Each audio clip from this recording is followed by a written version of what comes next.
What was it like when you found out that you were going to be playing Adam Strange of all characters? It was exciting. Yeah. You know, it's I was familiar with Adam Strange in the sense that I knew that he was a comic book hero, but I didn't realize that he had his own comic book line. I mean, that he was literally the hero of his comics and had his own, a massive amount of comics.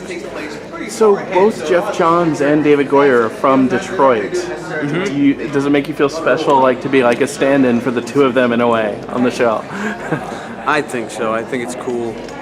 I think it's cool to be able to sort of be the I don't want to say the spokesperson for the Detroit Tigers, but clearly they're big fans of the Tigers.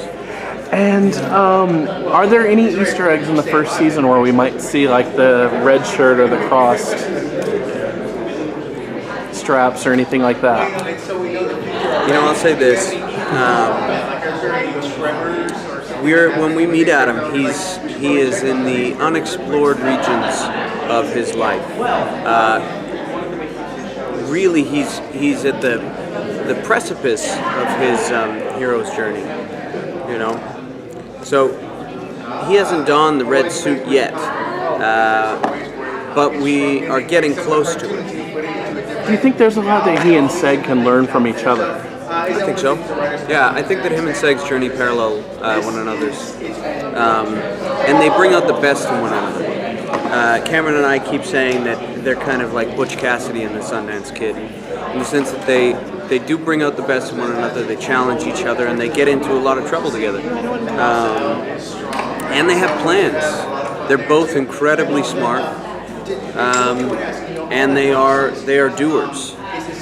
When you first got the role, were you told things by the writers about what Adam may have already seen in the future?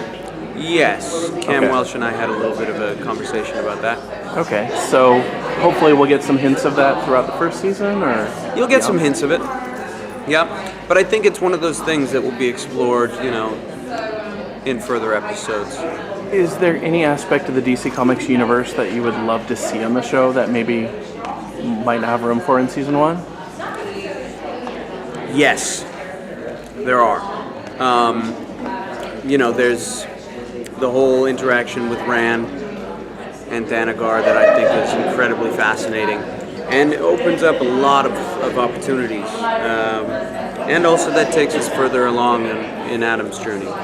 So that fascinates me, and it also fascinates me to see what truly happens, because with Superman, because just by virtue of Adam teleporting through time, right, sort of irrefutably changes the past or the present. So we don't know if Krypton is really going to erupt. And if it doesn't, that means Superman won't exist. So what does that mean? What implications does that have? Is Adam afraid of going back to the future and finding out the answer to those questions? Yes. Yes, without a doubt. And how does it feel to be here at Comic-Con? Or WonderCon? WonderCon. I'm getting all mixed up. I've never done WonderCon. I've never done Comic-Con. But I think it's great.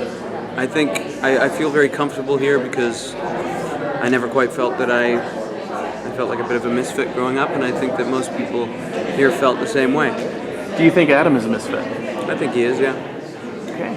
And do you have anything else to say to the fans who, might not have checked out the first episode yet and probably should get onto that?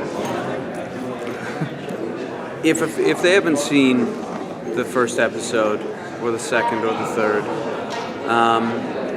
for fear of, some other show or some other thing that rubbed them the wrong way, I'll say this, that this show is not like those other shows. This show looks like a movie. The writing is fantastic.